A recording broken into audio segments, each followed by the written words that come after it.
Bismillahirrahmanirrahim. Assalamualaikum warahmatullahi wabarakatuh. Alhamdulillahi ala ihsani wa syukru lahu ala taufiqihi wa amtinani. Wa asyhadu an la ilaha illallah wahdahu la syarika lahu ta'ziman li sya'ni. Wa asyhadu anna Muhammadan abduhu wa rasuluhu da'ila ridwani. Allahumma salli alaihi wa ala alihi wa ashabihi wa ikhwani. Para ikhwan, para akhwat, ya, para pemirsa, demikian juga para jamaah Masjid Tarbiyah Cilandak yang dirahmati oleh Allah Subhanahu wa taala. Pada kesempatan kali ini kita akan bahas tentang salah satu perang-perang besar yang terjadi di masa Rasulullah sallallahu alaihi wasallam, itu Ghazwatu Khaybar. Ghazwatu Khaybar, perang Khaybar. Khaybar adalah kota yang terletak di sebelah utara kota Madinah, ya. Kalau seorang pergi ke arah utara, kalau di Madinah arah utara itu menuju ke Mujamma' Malik Fahad, yaitu tempat percetakan Quran, itu arah ke utara.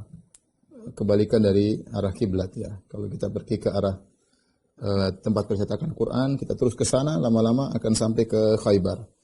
Khaybar terus sampai ke Al-Ula, terus sampai ke Tabuk, ke negeri Syam, ya. Jadi Khaybar terletak di sebelah utara. Adapun jarak dari kota Madinah Khaybar kira-kira 230-an atau 240 km, ya. Tidak begitu jauh, ya. Adapun sebab terjadinya perang Khaybar, ya, karena Khaybar adalah markasnya orang-orang Yahudi.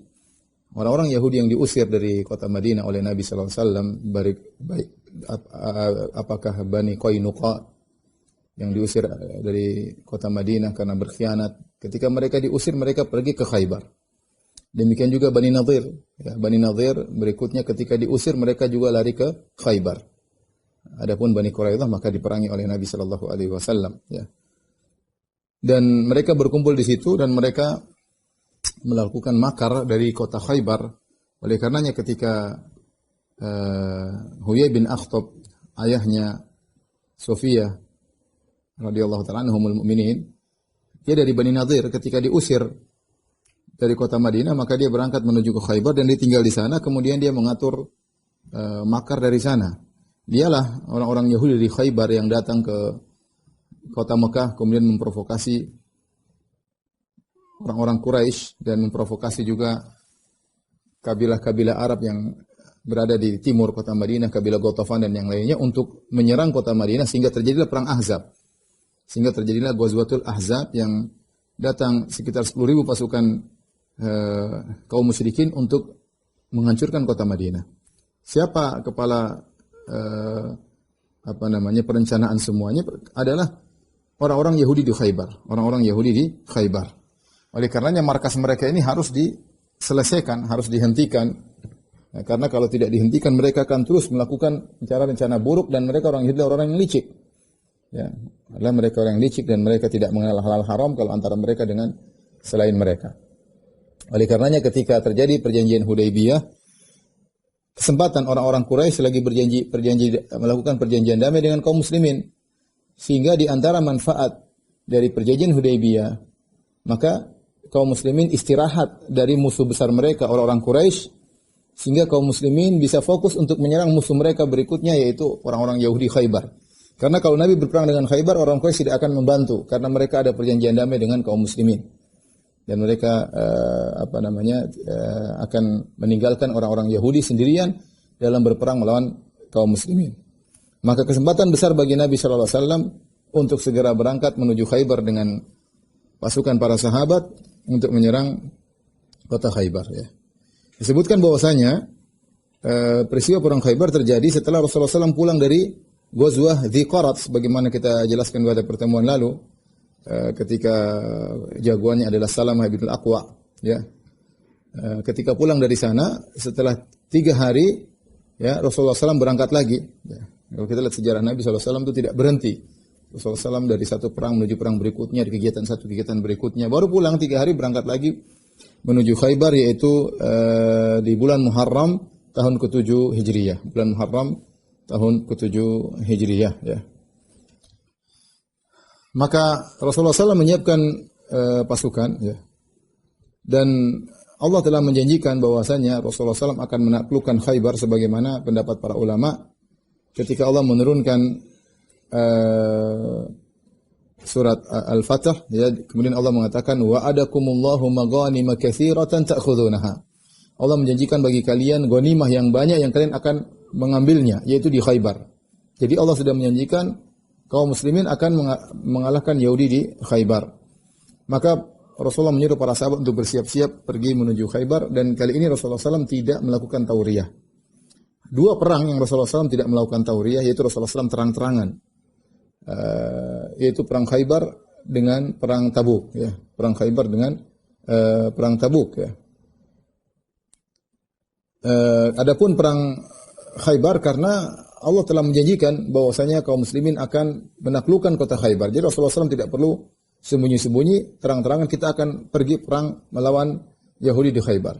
Adapun perang Tabuk Rasulullah SAW terang-terangan tidak melakukan tauriyah, tidak melakukan taktik ya, tapi terang-terangan menuju Tabuk karena untuk perang ke Tabuk butuh persiapan yang matang karena jaraknya 1000-an kilo ya, atau sekitar 750-an kilo, belum lagi musuhnya adalah orang Romawi yang sangat hebat, makanya Rasulullah SAW perlu menyampaikan secara serius. Adapun perang-perang yang lain, Rasulullah SAW terkadang hanya memberi isyarat-isyarat, terkadang Rasulullah pergi ke utara kemudian belok ke selatan dalam rangka untuk melakukan trik-trik peperangan.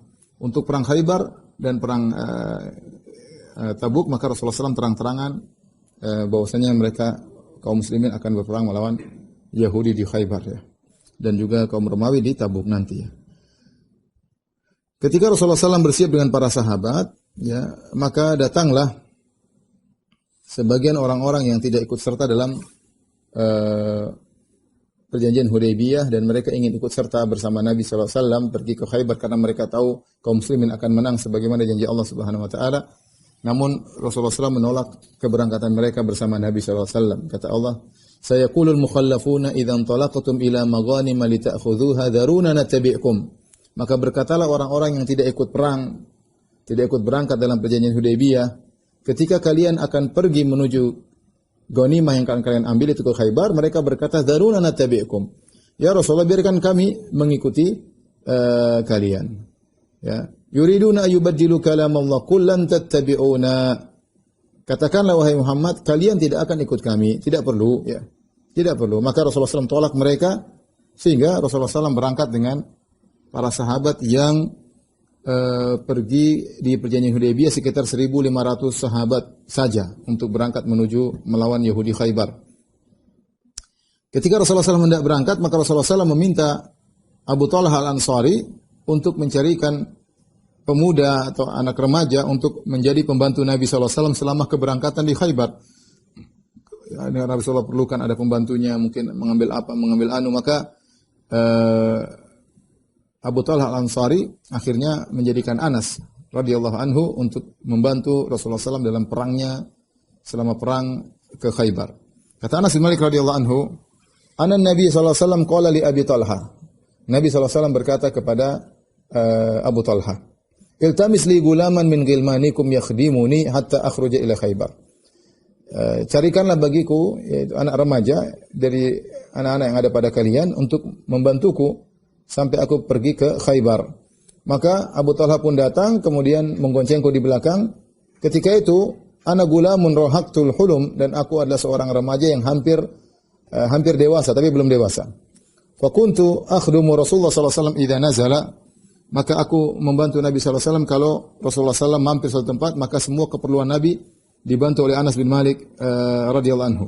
Fakuntu asma'uhu katsiran yaqul, selama aku membantu Nabi SAW, aku sering mendengar Rasulullah SAW berdoa, Allahumma inni a'udzubika minal hammi wal hazan. Ini sering dibaca oleh Nabi SAW. Ya Allah, aku berlindung kepada Engkau minal hammi wal hazan, dari kegelisahan dan kesedihan. Wal ajzi wal kasal, dari ketidakmampuan dan kemalasan. Wal bukhli wal jubni, dari sikap pelit dan juga dari sikap pengecut. Wa dhala'id daini wa ghalabatir rijal, dari utang yang melilit seseorang dan juga dari dikuasai oleh orang-orang ya. Jadi Rasulullah sering baca doa itu ya. Dan kita harap kalau Rasulullah sering baca, maka kita lebih utama untuk sering membaca doa tersebut. Allahumma inna a'udzubika minal hammi wal hazan wal ajzi wal kasri wal bukhli wal jubni wa dhala'id daini wa ghalabatir rijal. Rasulullah SAW minta perlindungan dari 8 perkara. Allahumma inna a'udzubika minal hammi, kegelisahan, wal huzni, dari kesedihan, wal ajzi, dari ketidakmampuan, wal kasri, kemalasan, kemudian wal bukhli dari pelit, wal jubni dari pengecut, wa dhala'id daini wa ghalabatir rijal dari utang yang melilit, dan juga dari dikuasai oleh orang lain. Tsumma qadimna Khaybar, kemudian sampai kami tiba di Khaybar. Sebagaimana kita tahu Abu Talha adalah ayah tirinya Anas bin Malik. Anas bin Malik bapaknya meninggal dalam kondisi kafir, kemudian ibunya Ummu Sulaim akhirnya menikah dengan Abu Talha Al-Ansari, ya. Makanya ketika Nabi suruh Abu Talha cari anak remaja yang bisa membantu Nabi, dia bawa anak tirinya yaitu Anas bin Malik radhiyallahu taala anhu. Ketika Nabi SAW pergi ke Khaybar, maka yang ditugaskan untuk mengurusi kota Madinah sebagai pengganti Nabi adalah Siba bin Ghurfutah Al-Ghifari, ya, radhiyallahu anhu. Ketika Rasulullah SAW berjalan dengan para sahabat, ya, menuju ke Khaybar, ya, Rasulullah melewati beberapa lokasi, ya. Kemudian Rasulullah SAW berhenti sholat di beberapa tempat, ya. Dan Rasulullah SAW naik di atas himarnya, ya. Al-Imam Al-Bukhari Imam Muslim meriwayatkan dari Salam bin Al-Aqwa radhiyallahu anhu, beliau berkata, "Kharajna ma'an Nabi sallallahu alaihi wasallam ila Khaybar fasirna lailan." Kami keluar bersama Nabi sallallahu alaihi wasallam dalam perang Khaybar, kami berjalan di malam hari. Faqala rajulun minal qaum li ammi, ya. Maka ada seseorang, ya, berkata kepada pamanku Amir bin Al-Aqwa. Jadi Amir bin Al-Aqwa ini adalah pamannya Salamah. Ada seorang berkata kepada pamanku, "Ya Amir, ala tusmi'una min hunayyatika? Bisakah kau dengarkan kepada kami sebagian syair-syairmu?" Ya. Wa kana Amirun rajulan syairan. Fanazala yahdu bi ashabir Rasul, dan dia adalah seorang yang ahli syair. Maka dia pun melantunkan al-huda, huda yaitu syair untuk membuat semangat onta-onta, semangat dalam bersafar, ya. Dan ini diperbolehkan dengan kesepakatan para ulama. Syair-syair dilantunkan ketika dalam perjalanan, ya, sehingga mereka semangat untuk berjalan menaiki tunggangan-tunggangan mereka. Dan di antara rombongan tersebut wa fihimun Nabi sallallahu alaihi wasallam, di situ ada Nabi sallallahu alaihi wasallam. Maka mulailah Amir ibn Al-Aqwa radhiyallahu anhu melantunkan syair, didengar oleh para sahabat dan mereka senang kalau dia melantunkan syair. Dia berkata, "Allahumma laula anta mahtadaina." Ya Allah, kalau bukan karena engkau kami tidak akan dapat hidayah. Wala tasaddaqna wala sallaina. Kami tidak akan bersedekah dan kami tidak akan salat. Faghfir fida'an laka mattaqaina. Ampunilah kami ya Allah, ya, selama kami bertakwa. Wa tsabbitil aqdama in laqaina. Kokohkanlah kaki-kaki kami ketika kami bertemu dengan musuh. Wa alqiyan sakinatan alaina. Dan berikanlah ketenangan kepada kami. Inna idza siha bina abaina. Sungguhnya kalau terdengar suara-suara teriakan untuk berperang, kami enggan untuk kabur. Kami akan menyambut seruan tersebut, ya. Ketika dia membacakan syair-syair ini, Rasulullah SAW bertanya, ya, kepada para sahabat, "Man hadzal sa'iq?" atau "Man hadzal hadi?" Siapa yang sedang menantunkan syair ini? Maka para sahabat bertanya, "Amir ibn Al-Aqwa, ya Rasulullah." Amir ibn Al-Aqwa. Maka Rasulullah SAW berkata, "Yarhamuhullah." Semoga Allah merahmatinya. Subhanallah. Kalau Rasulullah biasa doa begitu, "Yarhamuhullah", biasanya orang ini akan mati syahid. Para sahabat tahu ini kebiasaan Nabi. Kalau Nabi sudah bilang yarhamuhullah kepada seorang sebelum peperangan, ini orang akan meninggal, akan mati syahid. Ya. Maka seorang ada yang berkata, "Wajabat ya Rasulullah laula amta'tana bihi." Ya Rasulullah, dia akan meninggal dunia, ya. Seandainya engkau maksudnya seandainya dia masih hidup lebih lama agar kami bisa berjalan bersama dia. Mereka para sahabat bahagia bisa jalan sama Amir bin Al-Aqwa. Karena di tengah perjalanan dihibur dengan syair-syair, lantunan-lantunan yang mengingatkan kepada iman, yang buat mereka semangat untuk berjalan menuju peperangan, ya. Dalam riwayat yang lain, Rasulullah SAW mendoakan dia. Rasulullah berkata, "Ghafara laka rabbuk." Semoga Rabbmu mengampuni engkau. Maka sahabat yang meriwayatkan hadis mengatakan, "Wa mastaghfara Rasulullah SAW li insanin yakhussuhu illa stushhid." Tidak ada seorang pun yang Rasulullah mendoakan ampunan secara khusus kecuali akan mati syahid. Ya. Fanada Umar bin Khattab wa huwa ala jamalin lahu. Maka Umar pun berkata, dan Umar sedang naik di atas onta. Umar berkata, "Ya Rasulullah, la matta'tana bi Amir." Ya Rasulullah, seandainya dia masih hidup bisa lebih lama untuk menemani kami dalam perjalanan. Artinya para sahabat tahu ini bakalan meninggal sebentar lagi. Sebentar lagi akan meninggal. Dan benar, Amir termasuk orang yang pertama meninggal dalam perang Khaybar, Amir bin Al-Aqwa.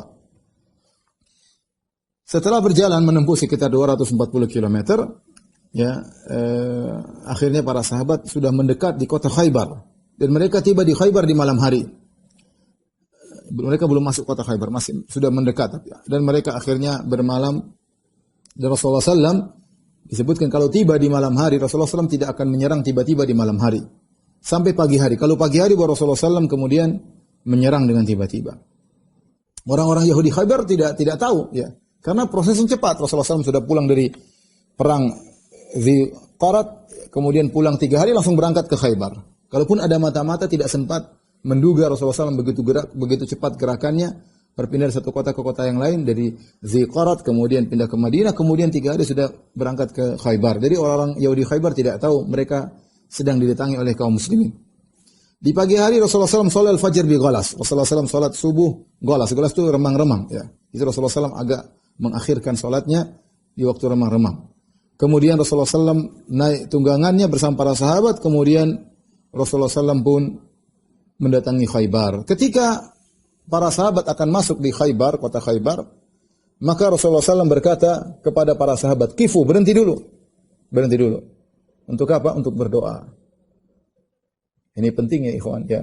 Doa itu sangat penting, ya. Maka seorang selalu mengikatkan hatinya kepada Allah Subhanahu wa taala. Maka Rasulullah SAW berdoa dengan doa masuk kota, dan kebiasaan Rasulullah kalau masuk kota beliau berdoa dengan doa tersebut. Allahumma rabbas samawati wa ma adlalna. Ya Allah, penguasa langit dan semua yang ada di bawahnya, yang dinaungi oleh langit. Wa rabbal ardina wa ma aqlalna. Ya Allah, penguasa bumi dan apa yang dinaunginya, yang di atasnya. Wa rabbas syayatin wa ma adlalna. Dan ya Allah, Engkau penguasa syaitan dan apa yang disesatkan oleh syaitan semuanya dikuasai oleh Engkau. Wa rabbar riyahi wa ma azraina. Dan Engkau adalah penguasa angin dan apa yang dihembuskan oleh angin. Fa inna nas'aluka khaira hadhil qaryah. Ya, dan ini adalah, dan biasa Rasulullah SAW kalau berdoa beliau bertawassul dengan sifat-sifat Allah Subhanahu wa taala. Sini beliau bertawassul dengan rububiyah Allah. Allahumma rabbas samawati wa ma azlalna wa rabbal ardina wa ma aqlalna, kemudian rabbas syayatin wa ma adlalna, kemudian rabbar riyahi wa ma adraina. Setelah itu baru beliau meminta, ya, yaitu Tuhannya langit, Tuhannya bumi, Tuhannya para syaitan, Tuhannya angin, ya. Kemudian baru meminta, fa inna nas'aluka khaira hadhil qaryah wa khaira ahliha. Ya Allah, kami mohon kepada Engkau kebaikan dari kota ini dan kebaikan dari penghuninya. Wa khaira ma fiha, dan kebaikan yang ada dalam kota ini. Wa na'udzubika min syarriha, dan kami berlindung dari keburukan kota ini. Wa syarri ahliha, dan keburukan penghuni kota ini. Wa syarri ma fiha, dan keburukan yang ada dalam kota ini. Aqdimu bismillah, maju bismillah. Ya. Dan Rasulullah SAW kebiasaan beliau kalau masuk setiap kota beliau selalu baca dengan doa ini. Ya. Berhenti sebentar berdoa. Ingatkan, gantungkan hati kepada Allah. Kita nggak tahu masuk suatu tempat apa yang terjadi. Wallahu alam, kita nggak tahu. Orang nakal situ, orang jahat, kita nggak tahu. Maka setiap masuk kota hendaknya seorang berdoa dengan doa tadi.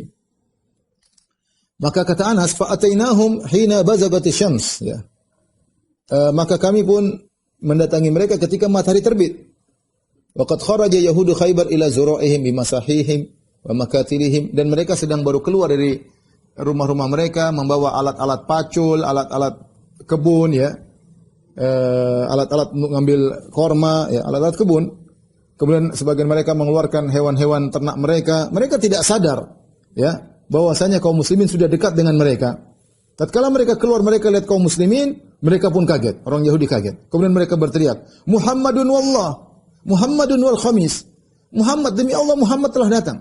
Muhammad itu al-khamis, dan al-khamis maksudnya adalah pasukan, wal jaish. Wal jaish ya disebut dengan al-khamis karena pasukan biasanya dibagi menjadi 5 posisi. Ada posisi muqaddimah bagian depan, ada posisi saqo bagian belakang, ada posisi maimanah sebelah kanan, pasukan sebelah kiri, maisarah dan al-qalb.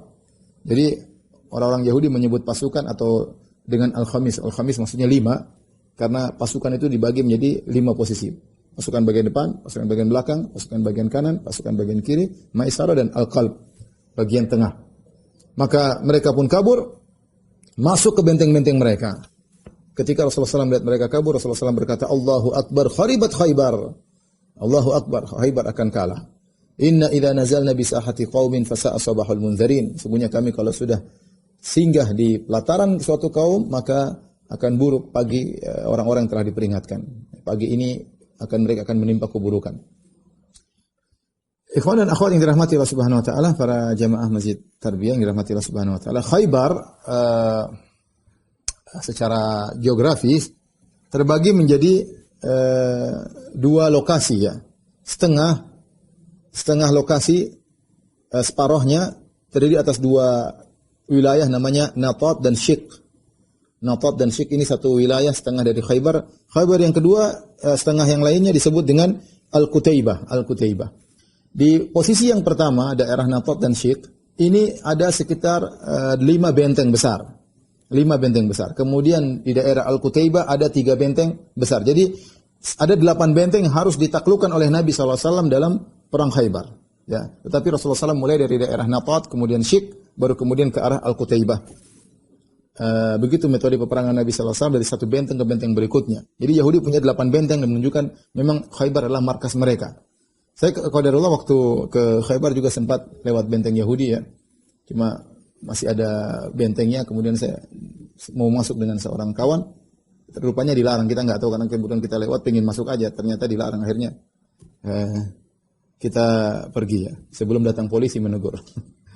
Baik, ikhwan dan akhwat yang dirahmati Allah Subhanahu wa taala. Jadi di daerah Natat dan Syik ada beberapa benteng terkenal. Benteng pertama namanya Benteng Naim, benteng kedua namanya Benteng Sa'ab bin Mu'adz, benteng ketiga namanya Qal'atuz Zubair, benteng keempat namanya Benteng Ubay, benteng keenam namanya benteng kelima namanya Benteng An-Nazar. Ya. Adapun 3 yang pertama yaitu Benteng Naim, Benteng Sa'ab bin Mu'adz dan Benteng Qal'atuz Zubair berada di daerah Natat. Kemudian benteng Ubay dan Nazar berada di Syik ya. Jadi Natat, Syik, Natat ada 3 benteng, Syik ada daerah Syik ada 2 benteng. Adapun yang daerah kedua ya, setengahnya lagi Khaybar yaitu Qutaibah. Al-Qutaibah ada 3 benteng yaitu Benteng Al-Qamus, kemudian Benteng Al-Watih dan Benteng As-Sulalim. Mulailah peperangan terjadi, maka pertama yang didatangi oleh pasukan kaum muslimin adalah Benteng Naim, Hisn Naim. Maka keluarlah pimpinan dari orang-orang Yahudi di situ menantang duel. Ini kebiasaan dahulu mereka sebelum perang duel dulu ya. Maka keluarlah seorang Yahudi yang bernama Marhab. Dialah rajanya orang Yahudi di situ. Maka kharaja maliku Marhabun yakhturu bisayfihi. Maka dia pun keluar sambil dia goyang-goyangan pedangnya, nantang ya. Sambil dengan sombongnya dia berkata, "Qad alimat Khaybaru anni Marhabu." Sungguhnya kota Khaybar telah tahu siapa ini. Saya adalah Marhab. Syakis silahi batalun mujarrabu. Aku adalah orang yang jagoan dalam menggunakan pedang. Batalun mujarrabu. Aku adalah jagoan yang telah terbukti. Idzil hurubu aqbalat talahabu. Kalau perang sudah datang, maka perang akan menyala-nyala dengan kehadiranku ya. Maka yang menyambut tantangan tersebut adalah Amir ibn al-Aqwa. Omnya atau pamannya Salama yang tadi kita sebutkan Rasulullah mendoakan bagi dia ghafara laka rabbuk, yang para sahabat ngerti bahwasanya kalau Nabi sudah mendoakan dengan doa khusus semoga Allah mengampunimu, biasanya orang ini mati syahid. Dan benar dia yang pertama kali mati syahid, termasuk orang pertama mati syahid dalam perang Khaybar. Maka Amir pun maju dan dia pun berkata, menjawab lantunan syair yang disebutkan oleh Marhab. Dia mengatakan, "Qad alimat Khaybaru anni Amiru, syakis silahi batalun mughamiru." Ya, Khaybar tahu saya adalah Amir dan aku juga penggunaan pedang yang hebat dan aku juga jagoan yang masuk dalam hal-hal yang berbahaya. Jadi dia pun menantang sama menyambut tantangannya Marhab. Maka kemudian berduelah mereka berdua, Marhab dengan Amir bin Aqwa. Akhirnya terjadilah saling memukul dengan pedangnya. Marhab ketika mukul dengan pedangnya, maka pedangnya mengenai perisainya Amir, pedangnya masuk di perisainya Amir, maka Amir pun menggunakan pedangnya untuk memukul bagian bawah, bagian betisnya Marhab. Namun Marhab menghindar, dia pukul dengan kuat, saking kuatnya dia pukul, rupanya pedangnya kembali mengenai lututnya sendiri. Akhirnya dia meninggal gara-gara hal tersebut. Yaitu senjatanya balik. Ya, mungkin dia pukul saking kuat, ketusuk, karena disebutkan bahwasanya pedangnya tidak, yang dia pegang tidak terlalu panjang, sehingga dia pukul saking kuatnya, ternyata si Marhab menghindar, kembali ke lututnya. Dari situ kemudian dia pun meninggal dunia. Radhiyallahu ta'ala anhu. Ketika Amir bin al-Aqwa meninggal dunia, maka sebagian dari sahabat Nabi ada yang berkomentar, batala amalu Amir. Amir gugur amalannya. Dia telah membunuh dirinya sendiri. Maka Salamah datang kepada Nabi SAW. Kata Salamah, wa ana abki. Fa'ataitu Rasulullah SAW wa ana abki. Aku pun datang kepada Nabi SAW, aku pun menangis. Faqultu ya Rasulullah, batala amalu Amir. Aku bertanya, ya Rasulullah, apakah amalan Amir sia-sia karena dia membunuh dirinya sendiri tanpa sengaja? Maka Rasulullah SAW berkata, man qala dzalik? Siapa yang bilang demikian? Qala unasun min ashabika. Kata Salamah bin Aqwa, ada sebagian sahabatmu yang mengatakan demikian. Kata Rasulullah SAW, kadzaba man qala dzalik. Dusta orang yang mengatakan demikian. Tidak benar perkataan orang yang mengatakan demikian. Innalahu la ajrain. Sungguhnya dia mendapatkan 2 pahala. Wa jama'a baina isbu'aihi. Kemudian Rasulullah menggabungkan 2 jarinya. Kata Rasulullah SAW, dia mendapatkan 2 pahala. Innahu la jahidun mujahid. Dia mendapat 2 pahala. Pertama, pahala jihad dan pahala kesulitan yang dia hadapi. Dia kesulitan melawan Marhab tidak mudah. Marhab sangat jago. Maka dia mendapatkan 2 pahala, kata Rasulullah sallallahu alaihi wasallam. Dan para sahabat ketika berperang di benteng Naim ini, Husn Naim, ya mereka menghadapi perlawanan yang sangat dahsyat, berat, ya. Dan ini benteng yang pertama. Kemudian ada juga sahabat yang lain meninggal, ya. Dibunuh juga oleh Marhab. Marhab juga membunuh sahabat yang kedua namanya Mahmud ibnu Maslamah. Ya, ketika dia berusaha masuk dalam benteng, maka Marhab melemparkan roha. Roha itu alat untuk batu yang terbuat untuk menggiling gandum, maka dilemparkan mengenai Mahmud bin Maslam, akhirnya meninggal juga radhiyallahu taala anhu, ya. Kemudian orang-orang Yahudi masuk dalam benteng mereka dan sulit untuk melawan mereka karena mereka menyerang dari benteng, ya. Maka Rasulullah SAW memberikan bendera kepada Abu Bakar As-Siddiq untuk berperang. Maka Abu Bakar As-Siddiq memimpin peperangan, kemudian berperang dengan pertarungan yang luar biasa, tetapi ketika selesai mungkin sore hari atau menjelang maghrib, ya, ternyata tidak berhasil menaklukkan benteng Naim. Hari berikutnya Rasulullah SAW memberikan perang kepada bendera peperangan kepada Umar bin Khattab radhiyallahu anhu. Siapa tahu ada perubahan hari kedua. Maka Umar berperang dengan peperangan yang hebat, ya, namun di akhir peperangan tidak berhasil untuk menaklukkan benteng tersebut. Sampai 9 hari Rasulullah SAW berusaha menaklukkan benteng tersebut. Mereka, para sahabat tidak mampu karena orang Yahudi masuk dalam benteng mereka dan mereka menyerang dari luar, dan mereka ada Marhab sang jagoan, ya. 9 hari mereka berusaha dan tidak mampu. Akhirnya pada malam ke-10 setelah 9 hari berperang tidak menang-menang, Rasulullah SAW berkata kepada para sahabat, la u'tiyanna rayata gadan rajulan yuhibbullaha wa rasulahu wa yuhibbuhullahu wa rasuluhu la yarji'u hatta yuftaha lahu. Kata Nabi SAW, besok saya akan berikan bendera peperangan kepada seorang lelaki yang dia mencintai Allah dan Rasulnya, dan Allah juga mencintainya, Rasulullah SAW juga mencintainya, dan dia tidak akan balik dari peperangan kecuali dia menang. Dia pasti menang. Ketika Nabi mengucapkan perkataan tersebut, ini besok menang berarti, tanggal 10, hari ke-10 setelah peperangan, ini mengatakan besok yang pimpin seorang, orang tersebut mendapat predikat luar biasa, yaitu mencintai Allah dan Rasulnya, dan lelaki tersebut dicintai oleh Allah dan Rasulnya. Ketika Rasulullah memberi predikat orang ini, sahabat tidak ada yang tahu siapa maksudnya, maka semua orang semangat, pingin dapat bendera tersebut. Kata Umar bin Khattab, perhatikan, ma ahbabtul imarata ila yauma idzin, aku tidak ingin jadi pemimpin kecuali pada hari itu. Aku ingin menjadi orang yang memegang bendera tersebut. Aku ingin mendapatkan predikat dicintai oleh Allah dan Rasulnya. Fatasawartulah, maka aku berusaha menunjukkan diriku agar Rasulullah memberikan bendera tersebut kepada Umar. Kata Umar, raja'a an ud'alaha. Aku harap Rasulullah panggil, Umar, pegang ini bendera.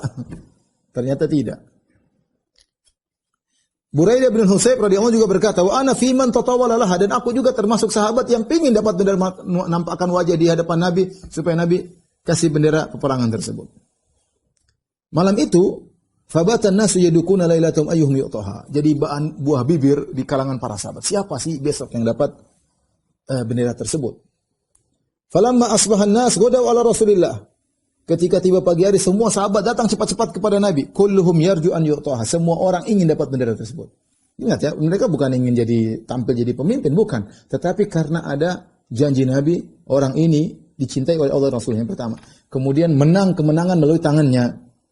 Maka semua sahabat kulluhum yarju an yu'taha. Semua ingin diberikan bendera peperangan tersebut. Subhanallah, tiba-tiba Rasulullah SAW bertanya, Aina Ali bin Abi Thalib? Mana Ali bin Abi Thalib? Ali yang tidak datang malah dicari. Itu namanya, kalau namanya rezeki ya meskipun berhalangan, kalau dapat ya. Maka Ali di mana Rasulullah cari? Faqila, maka dikatakan huwa ya Rasulullah yastaqi ainaihi. Ya Rasulullah, matanya sakit ya Rasulullah. Fa arsalu ilaihi, maka Rasulullah bilang datangkan dia. Faja'a bihi Muhammad bin Maslamah yaquduhu. Ali rupanya mata sakit enggak bisa melihat, maka dituntun oleh Muhammad bin Maslamah. Sampai datang kepada Nabi enggak bisa. Matanya mungkin bengkak ya, disebutkan bengkak sehingga dia tidak bisa melihat dengan baik, dituntun oleh Muhammad bin Maslamah. Bagaimana orang matanya sakit begini susah enggak bisa melihat, disuruh jadi pemimpin perang. Wabihi ramat. Ramat itu bengkak, matanya bengkak ya. Maka apa yang dilakukan Rasulullah SAW? Fabasaqa Rasulullah SAW fi ainaihi. Maka Rasulullah SAW meludah ya di kedua mata Ali bin Abi Thalib pada alahu, dan Rasulullah berdoa, fabara'a hatta ka'allam yakun bihi waj'un. Maka Ali bin Abi Thalib sembuh dari penyakit matanya dengan kesembuhan yang luar biasa, seakan-akan tidak pernah sakit sama sekali. Itu maksudnya enggak ada bekas-bekas bengkak, enggak ada bekas-bekas merah, langsung sembuh total, seakan-akan ka'allam yakun bihi waj'un, seakan-akan tidak ada sakitnya sama sekali. Fa'atahu rayah, maka Rasulullah SAW berikan bendera kepada dia. Subhanallah, kalau orang tadi saya katakan kalau sudah dapat rezeki, sudah catat rezekinya, mau enggak berhalangan datang rezeki tersebut. Setelah dikasih bendera, Ali berkata, Ya Rasulullah, uqatiluhum hatta yakunu mislana. Ya Rasulullah, aku perangi mereka sampai mereka seperti kita, itu mengucapkan asyhadu an la ilaha illallah wa asyhadu anna Muhammadar Rasulullah. Ali bertanya. Dalam riwayat yang lain kata Rasulullah SAW, unfudh ala rislik, ya. Yaitu berjalan engkau ya dengan tenang ya. Hatta tanzila bisahatim, sampai kau berada di pelataran mereka, pelataran benteng mereka. Tsumma du'uhu ila Islam, kalau kau sebelum menyerang suruh mereka kepada Islam. Masuklah Islam. Wa akhbirhum bima yajibu alaihi min haqqillahi fihi, dan kabarkan bahwasanya apa hak Allah kepada kalian harus mentauhidkan Allah Subhanahu wa taala. Fa wallahi la yahdiyallahu bika rajulan wahidan. Demi Allah, seandainya Allah beri petunjuk kepada engkau, beri petunjuk kepada salah seorang dari mereka dengan sebab engkau, khairun laka min ayyakuna laka humrun na'am. Maka itu lebih baik bagi engkau daripada kau memiliki unta merah. Unta merah adalah harta yang paling mewah saat itu ya, yaitu Rasulullah SAW mengatakan ada orang dapat hidayah itu luar biasa pahalamu. Akhirnya Ali bin Abi Thalib berjalan, kemudian dia menjalankan apa yang diperintahkan oleh Nabi SAW, tapi mereka tidak beriman. Maka keluarlah marhab. Hari ke-10 keluar lagi marhab ya. Hari pertama dia sudah membunuh 2 orang. Hari ke-10 dia keluar lagi dengan kekuatan yang prima. Maka dia tantang Ali bin Abi Thalib, dia tantang kaum muslimin ya. Sambil bersyair dia berkata, qad alimat Khaybaru anni marhabu. Khaybar semua sudah tahu siapa saya ini marhab. Syakis silahi batalun mujarrabu. Aku adalah jagoan yang pandai menggunakan pedang, dan aku adalah jagoan yang terbukti. Idil hurubu aqbalat talahabu. Kalau perang sudah dimulai maka akan menyala perang tersebut. Kalau aku hadir dalam perang tersebut. Maka Ali yang datang maju menyambut tantangan marhab. Maka Ali juga mengucapkan syair dengan syair yang juga tidak kalah hebat. Maka Ali berkata, Ana alladhi samatni ummi Haidara kalaythi ghabatin karihil manzara ufihimu bisa'i kayla sandara. Artinya apa kata Ali? Ana alladhi samatni ummi Haidara. Aku adalah orang yang ibuku menamakan aku dengan singa. Haidara maksudnya singa. Karena ketika Ali bin Abi Thalib lahir, ibunya menamakan dia dengan Asad, yaitu singa. Tetapi ketika bapaknya Talib, Abu Talib datang, Abu Talib tidak setuju, sehingga Abu Talib menamakan Ali dengan Ali. Tapi ibunya menamakannya dengan Asad atau Haidarah. Oleh karenanya Ali bin Abi Thalib berkata, "Ana alladzi samatni ummi Haidarah." Aku adalah orang yang ibuku menamakan aku dengan singa. Jangan macam-macam kau marhab. Ya. Aku ini singa. Ya. Kalaithi ghabatin karihil manzar. Aku seperti singa yang menakutkan di tengah hutan. Ufihimu bisa'i kaila sandar. Aku akan habis engkau dengan hantaman yang akan menghabiskan engkau. Jadi Ali berjanji kau akan mati ya. Marhab. Maka kemudian mereka maju bertempur. Maka Ali pun menghantam Marhab, maka dihantam di kepalanya, maka dia pun bunuh Marhab ya. Maka ketika itu akhirnya peperangan dimenangkan oleh kaum muslimin dan akhirnya kaum muslimin berhasil menguasai benteng Naim. Baru benteng pertama, masih ada 7 benteng lagi. Masih ada 7 benteng lagi. Setelah Marhab tewas, muncul saudaranya namanya Yasir. Saudaranya Marhab keluar kemudian menantang duel ya. Dan ini masih di peristiwa benteng Naim, keluar kemudian menantang duel, man yubari, siapa yang melawan aku? Siapa yang berduel melawanku? Maka keluarlah Zubair bin Awam radhiyallahu taala anhu, sepupunya Nabi sallallahu alaihi wasallam. Zubair bin Awam anaknya Sofiyah bintu Abdul Muttalib. Sofiyah bintu Abdul Muttalib tantenya Nabi. Kakek Nabi kan Abdul Muttalib. Nabi kan bapaknya Muhammad bin Abdullah bin Abdul Muttalib.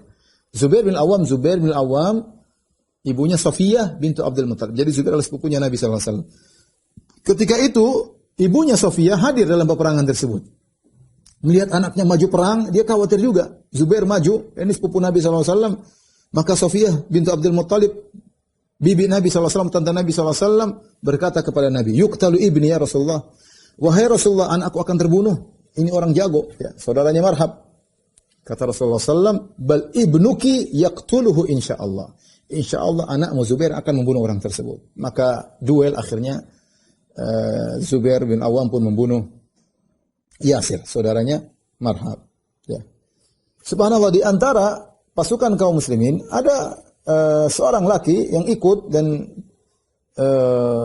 dia hebat dalam berperang, tapi Nabi SAW mengatakan innahu min ahlin nar, dia penghuni neraka jahanam. Ini terjadi juga di perang Uhud. Ada seorang yang bunuh diri akhirnya berperang dengan hebat. Kalau nggak salah namanya Qasman, kemudian meninggal dengan mati bunuh diri. Ada juga seorang di perang Khaybar pun demikian. Ya. Keluarlah salah seorang di kaum muslimin dan dia berperang dengan perang yang sangat hebat. Fa'ujiba bihi sahabat kagum melihat orang ini berperang radhiyallahu anhum. Tapi Rasulullah SAW berkomentar innahu min ahlin nar. Sungguhnya dia dari penghuni neraka jahanam. Al-Imam Al-Bukhari Imam Muslim meriwayatkan dari Abu Hurairah. Beliau berkata, syahidna ma'a Rasulillah sallallahu alaihi wasallam Khaybar. Aku ikut serta dalam perang Khaybar. Ya. Faqala Rasulullah sallallahu alaihi wasallam lirajulin mimman ma'ahu yadda'il Islam. Ada seorang yang ikut bersama Nabi, dia ngaku orang Islam, tapi Islamnya ternyata enggak beres. Rasulullah berkata, hadza min ahlin nar, ini penghuni neraka jahanam. Tatkala dia masuk dalam pertempuran, maka dia bertempur dengan hebat. Sampai hatta kasrat bihil jiraha, sampai lukanya banyak sekali. Ya, fa'athbatathu, lukanya yang banyak tersebut membuat dia tidak bisa lagi maju untuk bertempur. Ya. Sampai orang-orang agak ragu mendengar Nabi bilang dia penghuni neraka jahanam, sebagaimana penghuni neraka jahanam sementara dia berperang dengan luar biasa seperti ini. Ya. Ketika itu dia sudah tidak kuasa menahan rasa sakit yang dia rasakan karena lukanya sangat berat, sudah bisa bertempur lagi, sudah enggak kuat ya. Luka mungkin banyak sekali. Fa ahwa biyadi ila kinanati, maka dia pun mengambil dari tempat anak-anak panahnya, fastakhraja minha sahman fanahara biha nafsahu, maka dia pun mengambil anak panah kemudian dia membunuh dirinya, yaitu dia bagian anak panah kan tajam bagian depannya, maka dia pun memotong lehernya agar cepat mati ya. Maka para sahabat kaget melihat lelaki tersebut, bagaimana dia mati bunuh diri. Maka para sahabat berkata, ya Rasulullah, sadaqallah haditsak, benar apa yang kau ucapkan ya Rasulullah. Qad intahara fulan faqatala nafsa, dia telah bunuh diri, telah membunuh dirinya sendiri. Ya. Kemudian Rasulullah berkata, ya Bilal kum fa'adzin, ya Bilal berdiri dan azanlah. Kemudian Nabi berkata, innahu la yadkhulul jannata illa mu'min. Tidak ada yang masuk surga kecuali orang mukmin. Wa innallaha la yu'ayyidu hadzal din birrajulil fajir. Sungguh Allah menolong agama ini dengan seorang yang fajir. Ini orang dia fajir, tapi kefajirannya membantu kaum muslimin, dia perang ya, meskipun akhirnya matinya seperti itu, mati bunuh diri, tapi kata Nabi, innallaha la yansuru hadzal din birrajulil fajir. Sungguhnya Allah menolong agama dengan seorang yang fajir ya. Ya, terkadang Allah menolong agama dengan seorang kafir seperti Abu Talib. Abu Talib kafir, tapi membantu agama Islam, membantu dakwah Nabi Shallallahu Alaihi Wasallam. Untuk menaklukkan benteng Naim ini berat ya, sehingga banyak sahabat yang terluka ya. Di antaranya Yazid bin Abi Ubaid berkata, "Ra'aitu athara darbatin fi saqi Salamah." Aku melihat bekas luka di kakinya Salamah bin Aqwa. Maka aku berkata, "Ya Aba Muslim, ma hadhihi darbah?" Aku bertanya, "Ini bekas luka apa ini?" Mungkin bekas pedang di kakinya ya. Maka Salamah berkata, "Hadhihi darbatun asabatha yaum Khaybar." Ini hantaman yang mengenai kakiku ketika perang Khaybar. Faqala an-nas usiba Salamah. Orang-orang pun berkata, Salamah sudah kena musibah, terpotong kakinya, terluka, itu robek besar. Fa utiya bi Rasulullah sallallahu alaihi wasallam, maka aku pun dibawa oleh para sahabat ke hadapan Nabi sallallahu alaihi wasallam, fanafatha fi thalatha nafasat. Maka Nabi pun meniup lukaku 3 kali. Ya. Famashtaqaitu hatta sa'ah. Setelah Nabi tiup kakiku tersebut, aku tidak pernah merasakan sakit pada bekas tiupan Nabi ini sampai saat ini. Ya. Taib, intinya setelah perjuangan luar biasa 10 hari, akhirnya kaum muslimin berhasil menaklukkan benteng Naim. Setelah itu mereka menuju kepada benteng kedua, yaitu benteng Sa'ab bin Mu'adz. Benteng Sa'ab ini nama-nama benteng, terkadang ada nama benteng dan nama orang. Benteng Sa'ab bin Mu'adz. Ya. Benteng ini juga benteng yang sangat kuat setelah benteng Naim.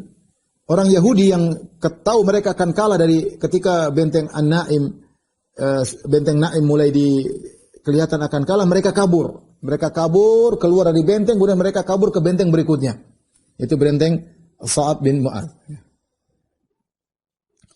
Pada hari berikutnya maka Rasulullah SAW memberikan bendera peperangan kepada Al-Hubab bin Al-Munzir. Al-Hubab bin Al-Munzir. Maka para sahabat berperang untuk menaklukkan benteng tersebut selama 3 hari. Ya, berperang selama 3 hari. Ketika dalam musim peperangan di Khaybar, ya, para sahabat mengalami rasa lapar yang luar biasa. Ya, mungkin persediaan makanan kurang. Karena perangnya rupanya alot, tidak gampang. Bukan perang sehari selesai. Seperti perang Uhud atau perang Badar. Tidak, ini perang sampai 10 hari, tambah lagi 3 hari, 13 hari. Persediaan makanan terbatas. Makan di mana ya? Maka para sahabat kelaparan. Ya. Dan para sahabat sempat membawa humur, yaitu keledai yang jinak, ya, keledai negeri. Ya. Keledai ada 2, namanya al-humur al-wahsiyah dan humur al-ansiyah. Ya. Adapun al-humur al-wahsiyah, keledai yang liar, di antaranya kuda zebra, itu keledai namanya al-humur al-wahsiyah, itu halal dimakan. Tapi keledai dongki yang sering dinaikin itu haram. Namun sebelumnya halal. Kapan diharamkan? Ketika dalam perang Khaybar. Mereka membawa himar-himar tersebut, dongki-dongki tersebut, keledai tersebut, mereka sembelih, saking laparnya mereka sembelih, kemudian mereka nyalakan api. Kemudian mereka pasang kudur, yaitu kedar, yaitu panci, kemudian dagingnya dimasakkan, ya. Ketika sudah masak dan mereka dalam kondisi sangat lapar, tiba-tiba Nabi diperintahkan oleh Allah untuk mengumumkan bahwasanya haram makan daging keledai negeri. Kemudian Rasulullah SAW menyuruh untuk memberi pengumuman kepada seluruh sahabat yang sudah menunggu siap makan, lagi kelaparan siap makan, tiba-tiba disuruh tumpahkan. Kata Rasulullah SAW, tumpahkan semua kidir-kidir, tumpahkan seluruh panci-panci tersebut. Ya. Maka ketika hari itu harrama alaihim aidan luhumal bighal. Rasulullah SAW mengharamkan sejak hari itu. Ada aturan baru yang datang. Tidak boleh makan daging keledai negeri. Tidak boleh makan daging hewan begal. Ya. Kemudian tidak boleh makan setiap burung yang memiliki kuku yang tajam. Ya. Dan beberapa hal yang diharamkan oleh Nabi SAW. Ya. Abdullah bin Abi Aufa berkata, "Asabatna maja'atun yauma Khaybar." Ketika perang Khaybar kami mengalami rasa lapar yang amat sangat. Fanaharnaha, kami pun menyembelih himar-himar kami. Wa nahnu ma'a Rasulillah, dan kami bersama Rasulullah sallallahu alaihi wasallam. Wa qad asabna lil qaumi humuran kharijatan minal Madinah. Ketika kami sedang keluar dari Madinah menuju Khaybar, ada beberapa himar kami dapati, kami bawa. Fanaharnaha, kami sembelih. Fa inna qudurun la tagri, kemudian kami masak. Ketika itu kompor sudah mendidih, artinya siap dimakan. Idnada munadir Rasul, tiba-tiba ada seorang tukang memberi pengumuman, utusan Rasulullah SAW dengan berteriak, anikfa'ul qudura wa la tat'amu min luhumil humuri syai'an. Tumpahkan semua panci-panci dan tidak boleh sedikit pun kalian makan dari daging keledai. Subhanallah. Padahal apa kata para sahabat? Amarana Nabi SAW fi ghusli Khaybar an nulqil humur al-ahliyah ni'atan. Ya. Itu Rasulullah SAW wa nadijatan. Rasulullah SAW menyuruh agar kita menumpahkan semua daging himar yang sudah masak maupun belum masak semua dibuang. Ya, dan Rasulullah tidak pernah menyuruh kami untuk makan kembali. Tapi ingin saya sampaikan, namanya Allah ingin menguji ya. Seandainya diharamkan sejak awal, ya lebih mudah. Tetapi ternyata Allah haramkan ketika sudah masak. Ini ujian berat. Lagi lapar, sudah sembelih, sudah semangat, lagi kelaparan, bukan lapar biasa. Asobat nama ja' itu kami ditimpa dengan kelaparan. Sudah belasan hari tidak ada makanan, susah. Sampai nyembelih sudah dipotong semua, ditungguin, sudah masak, tinggal makan, tahu-tahu haram. Coba haram dari awal. Tapi demikian Allah kasih ujian mau diapain? Ujiannya dipilih waktu yang tepat untuk menguji iman para sahabat. Ya.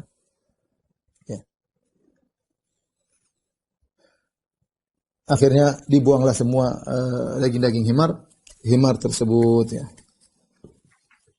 Dalam sebagian riwayat disebutkan juga di perang Khaybar Rasulullah SAW mengharamkan mut'atin nisa, mengharamkan nikah mut'ah. Tapi ini dikritiki oleh banyak ulama, dikritiki oleh Ibnu Hajar, dikritiki oleh Ibnu Katsir, dikritiki oleh gurunya Al-Mizzi karena riwayat tentang Rasulullah pernah mengizinkan nikah mut'ah itu bukan di Khaybar tapi di Fatu Makkah. Sempat Rasulullah SAW izinkan, kemudian Rasulullah haramkan. Rasulullah haramkan dan tidak pernah kembali lagi penghalalannya. Ya. Dan itu kondisi ketika itu kondisi sulit, para sahabat banyak yang pergi, kemudian mereka membutuhkan untuk berhubungan dengan wanita sehingga Rasulullah SAW sempat membolehkan nikah mut'ah sebentar, kemudian Rasulullah SAW haramkan dan tidak pernah lagi dibolehkan.